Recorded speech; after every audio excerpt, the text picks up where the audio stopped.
$50 billion.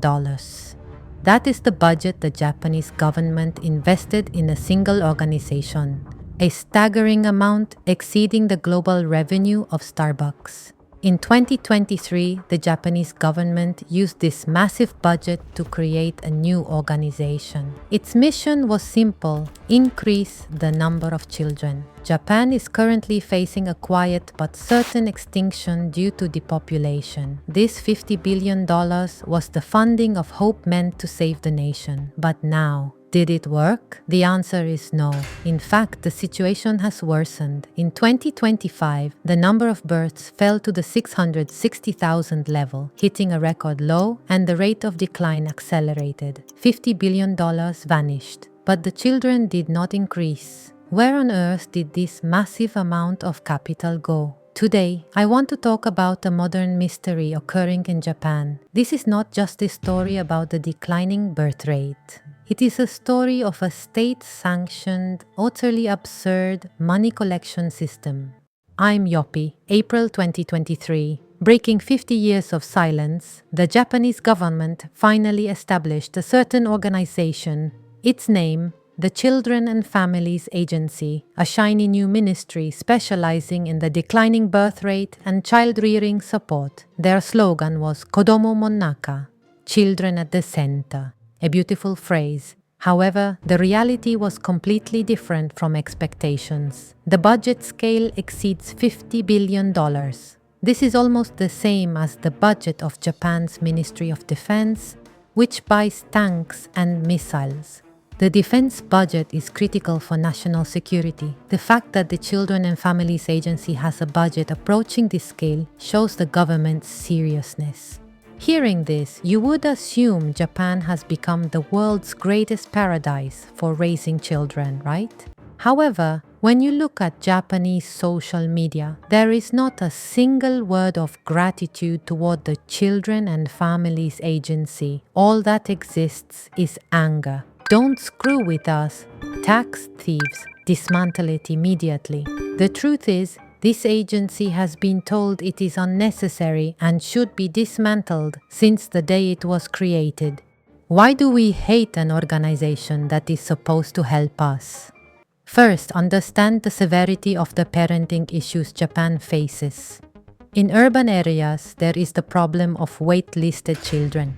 Children who cannot get into daycare even though their parents want to enroll them. This forces many mothers to give up their careers. Even more serious are the issues of child poverty and abuse. There is a lack of aid for single parents. And then there is a problem unique to Japan. Young carers, children under 18 who are forced to take on nursing care and housework for their parents or family members. About 1 in 20 junior high and high school students are in this situation. Then there is the issue of sexual advertisements flooding the internet, displayed even on sites for children, left virtually unchecked. These are all serious problems the government should address immediately. What we really wanted were effective measures for these specific issues.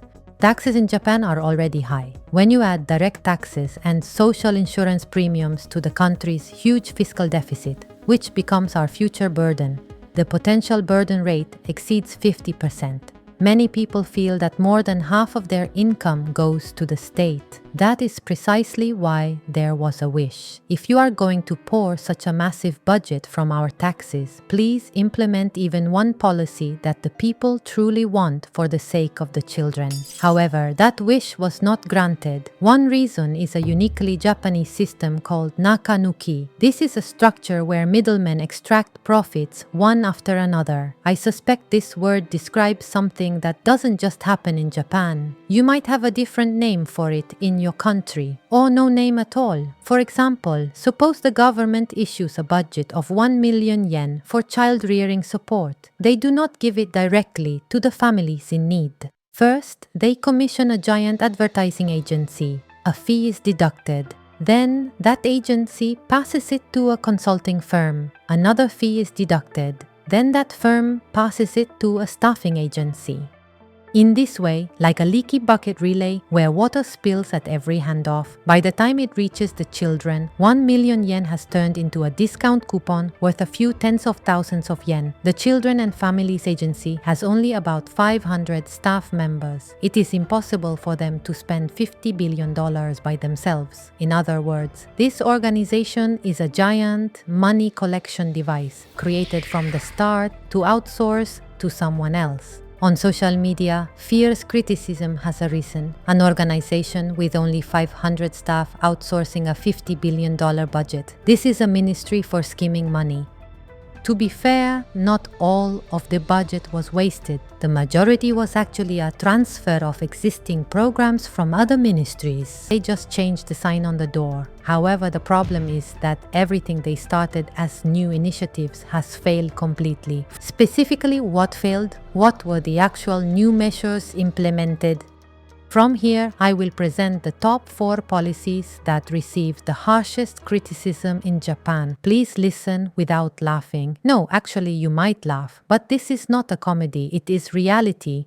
Number 4 is a Child and Child Rearing Support Fund, mocked as the singles tax. A system created to fund child support measures, but even people without children have to pay. It is effectively a tax increase. Voices of protest followed. You take this much tax already and you're raising it again?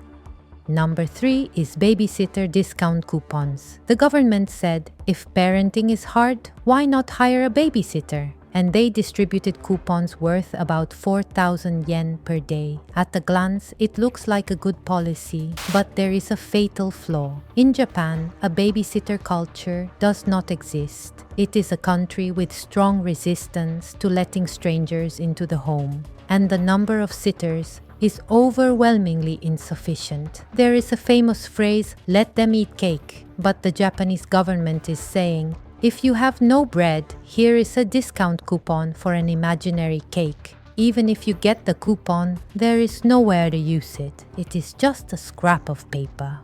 Many voices rose up saying, we are not happy to receive something we never asked for. Number 2. Abuse Assessment AI. This was a project to help child consultation centers assess abuse risk by scoring the necessity of temporary protection based on abuse records. Amidst many critical voices asking, is it safe to let AI decide? The development cost was about $7 million.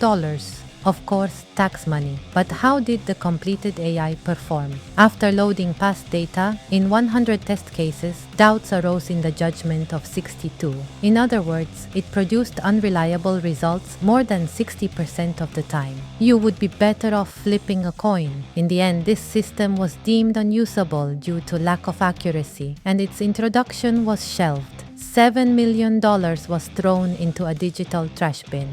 The government says it will continue to improve it. And the glorious number 1, government-sanctioned matching app. The cause of the declining birth rate is that young people are not meeting each other, so let the government arrange dates. They seriously thought this. It is an initiative to support the safe use of matching apps to promote encounters for young people who wish to marry, but the public was baffled. Why spend money on matching apps in this situation? Don't use taxes on weird things. Seriously, that's not the point. If you increase the take-home pay of young people, everyone will get married.